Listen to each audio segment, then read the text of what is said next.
On the winding mountain roads of Germany, a group of mountain bikers race past at high speed.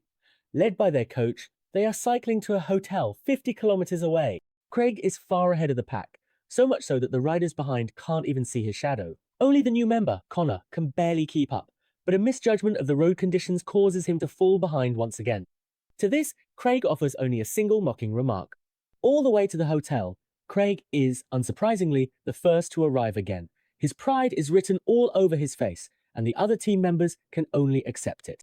But Connor vents his frustration like a child, while Craig disdainfully ruffles the younger teammate's hair. After all, the strong have no need for words. The hotel is built against the mountains, isolated from the world, desolate and uninhabited, with no cell phone signal at all. It resembles a solitary island among the mountains, making it undoubtedly the best location for their high-altitude training camp. The owners, a husband and wife, warmly welcomed their arrival and enthusiastically introduced the various facilities of the hotel. In addition to the eye-catching swimming pool, there was also a group of stunning female guests sharing the accommodation, which was quite a pleasant surprise.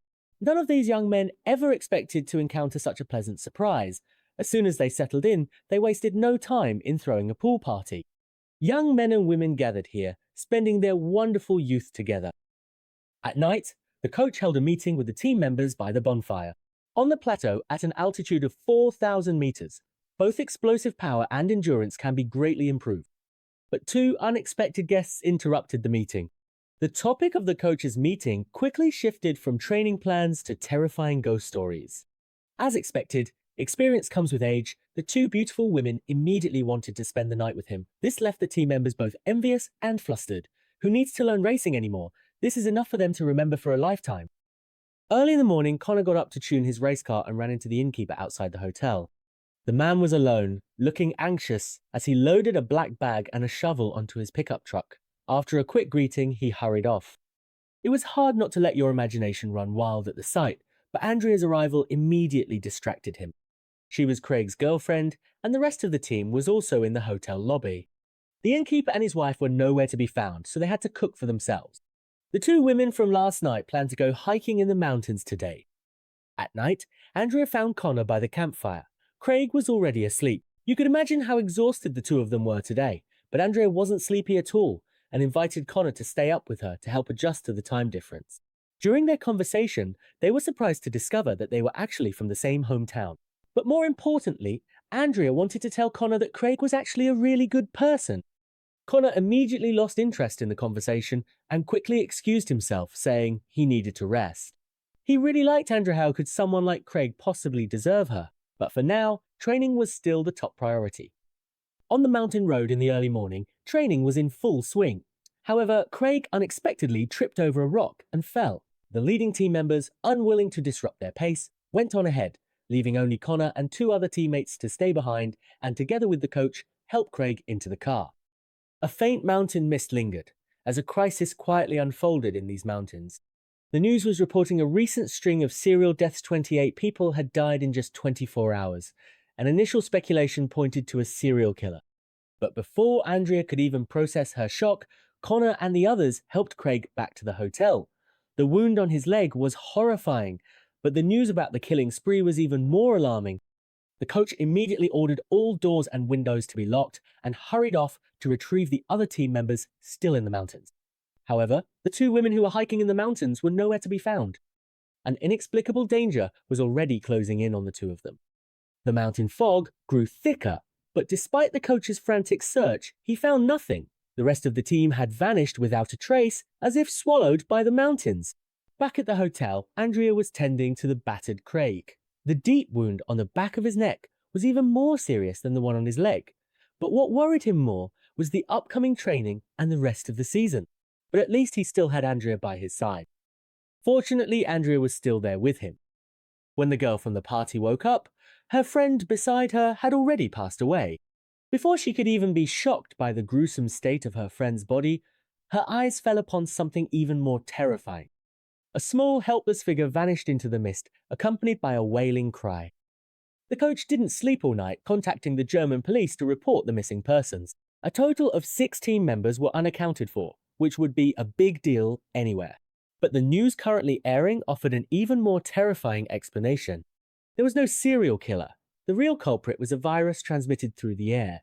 At that moment, it was spreading across the globe, with tens of thousands already dead and hospitals everywhere overwhelmed beyond capacity. The government could only urge everyone to stay at home no matter what. This was disastrous for Craig, whose neck wound desperately needed medical attention, but the healthcare system had already collapsed. Just as the coach got through to the police, an earthquake damaged the phone lines.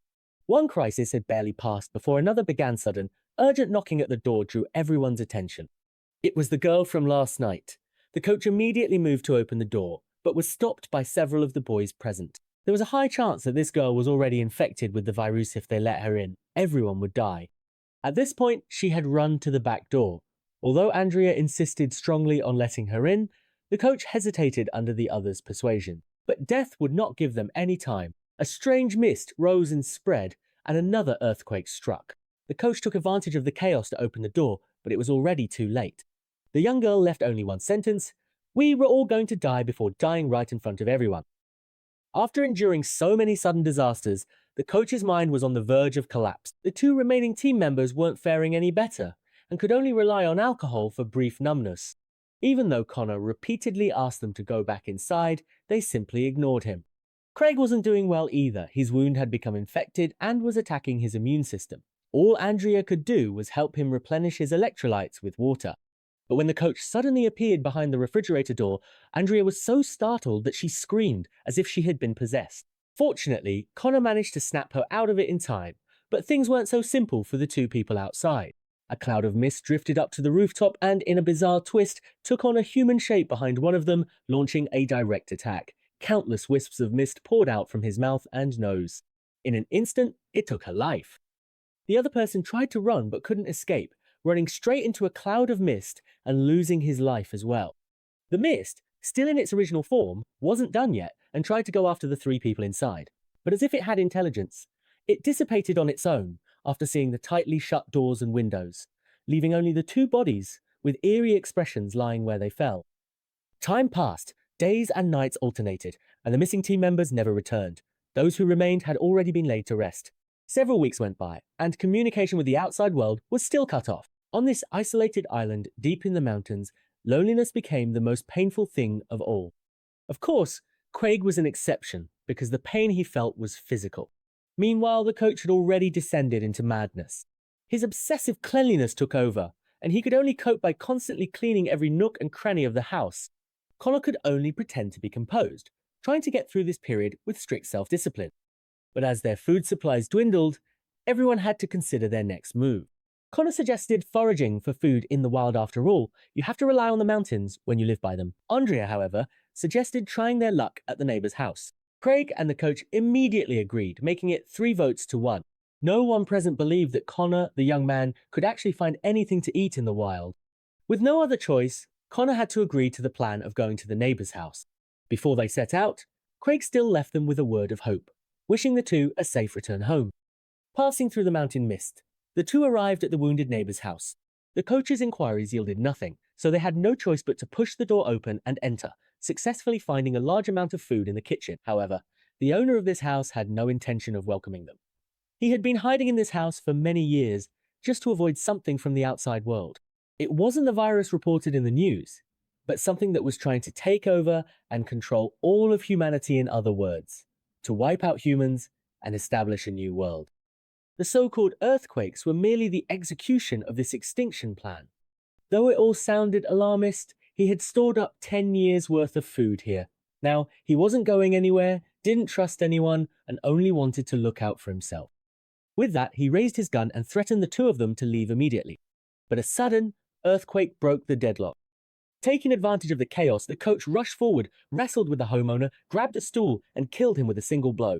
Connor was petrified on the spot. At that moment, he had no idea whether the coach or the homeowner was the crazy one, or if maybe they both were. While he was still thinking about how to explain all this to the two at the inn, the coach pointed out a clear path. Since Craig was going to die sooner or later, giving him food would just be a waste. Why not just stay here with me? Darwin was right. Natural selection means only the fittest survive. We live in a world where the strong prey on the weak. If you don't eat others, you'll be eaten yourself. He invited Connor to leave together and survive, and Connor had no choice but to agree. The next day, after a sleepless night, Connor sat in his bedroom, unsettled and distracted. At breakfast, he asked where the coach was, but Craig didn't care at all. What Craig was more curious about was why the neighbour's gun was in Connor's hands. Connor could only vaguely reply that the coach had told him to take it. Turning his head, he immediately spotted the coach outside. Connor rushed over to check on him, with Andrea following closely behind. As they approached, Connor told Andrea to stay back, and in the next moment, he discovered the coach's cold, lifeless body. Fog filled the mountains, and the three of them could only panic and run back inside. A month later, the fog never returned. In such a dull and monotonous life, they had to do something to keep themselves from going crazy like the coach. And as they spent day and night together, they gradually got to know and truly accept one another. But Craig's condition kept getting worse. His wound, festering from a long-standing infection, had already spread. Deep down, he knew he didn't have much time left. Connor wasn't happy either. In such a stifling environment, going crazy was only a matter of time. At dinner, Connor once again suggested going out to look for edible plants. His parents were survival experts, and he had learnt a lot from them since childhood. If only they had agreed to his suggestion back then, they wouldn't have had to risk going to the neighbour's house. Clearly, what happened at the neighbour's house that night had become a knot in his heart. Craig had no choice but to agree. Just like before, he didn't hold out much hope. But little did he know, Connor said nothing. Nature had generously rewarded this young man. It must be said, if not for the crisis, this place could truly be called a paradise. Connor also prepared a lavish dinner for the two of them that evening. Sometimes, happiness can be very simpler. Meal you haven't had in a long time is enough to comfort a soul full of pain. What's more, Connor's cooking skills were excellent. Craig finally let his guard down and enjoyed the meal to his heart's content. During the meal, the three of them drank heartily, toasting each other. Rather than worrying about tomorrow, it was better to enjoy the present moment. Half drunk and half awake, Andrea decided to try her luck and turned on the television. To her surprise, the news had resumed, and the conclusions about the virus had once again been overturned. After a thorough investigation, it turned out that the real cause of the massive global death toll was actually an alien invasion. But all the government could do was continue to urge everyone to stay at home. The three of them were stunned by the report, but instead of complaining about fate, they decided it was better to finish their drinks and get some sleep early. Craig suggested a toast to the coach, but as Connor raised his glass to his lips, he found himself unable to swallow. After enduring a long period of psychological torment, he finally confessed the truth to the other two. It turned out that Connor hadn't followed the coach's advice that night. He was clearly not in his right mind, and for just a bit of food, he committed such a cruel act. Cursing under his breath, Connor headed straight for the door, but the coach had no intention of letting him leave. In the ensuing struggle, Connor was forced to grab the coach by the throat, ultimately making a grave mistake. At this moment, he completely broke down and burst into tears. Fortunately, Andrea and Craig didn't blame him. Instead, they thanked him for defending himself, which ended up saving both of their lives. As the sun rose again, Craig had spent another sleepless night. It was as if he sensed he was about to swim into the cave of lights, and could only force himself to stay awake with alcohol if he fell asleep. He might never wake up again. Connor woke up at just the right moment, giving the two of them a chance to have a heartfelt conversation. Craig had come to terms with his own situation, and also accepted Connor's feelings for Andrea. In his final moments, he chose to entrust Andrea to Connor, and only after hearing Connor's reassurance did he feel at peace. When Andrea woke up, Craig could no longer hold on. He said he was going to sleep. As if sensing something, Andrea insisted on going with him.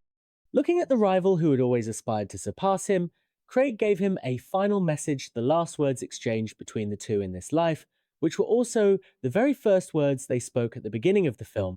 The old saying is true. The person who understands you best is your rival and, of course, your lover. There aren't that many words in this world sometimes. The simple "I love you" is worth more than 1,000 others. 2 months later, Connor and Andrea's relationship was much the same as before. The dullness of everyday life can wear down all desires, so why not add a little romance? After all, who can say for sure that today isn't the last day of their life? Faced with the candlelit dinner Connor had prepared, Andrea dressed up for the occasion. Yes, no matter when we might die, the meaning of life exists only in this very moment. To the accompaniment of gentle music, two lonely souls leaned into each other and danced, finally releasing the love that had been pent up for so long. As the only two survivors on the mountain, they were like modern-day Adam and Eve. As night deepened, the two of them went to the pool together to clear their minds, swimming from the cold pool to the warm pool, kissing from the chilly night into the rising mist. Even as the thick fog enveloped the pool and strange beams of light descended from the clouds, the two still refused to part. If this truly was the last moment of their lives, then let love make it eternal. The two kissed passionately, mocking the powerlessness of death itself wrapped in their love.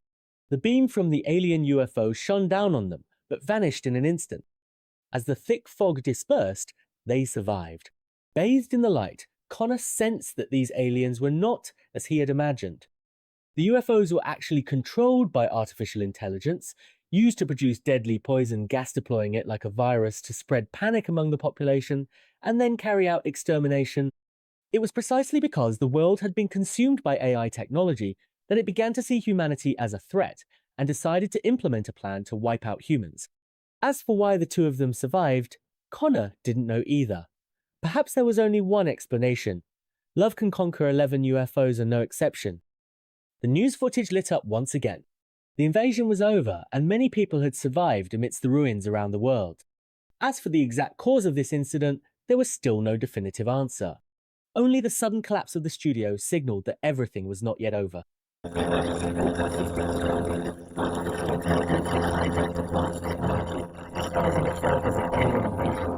Humanity had already deployed a series of counter-offensive electromagnetic pulses worldwide. The power grid was preparing to disconnect resistance was officially underway. Humanity will prevail. End of film.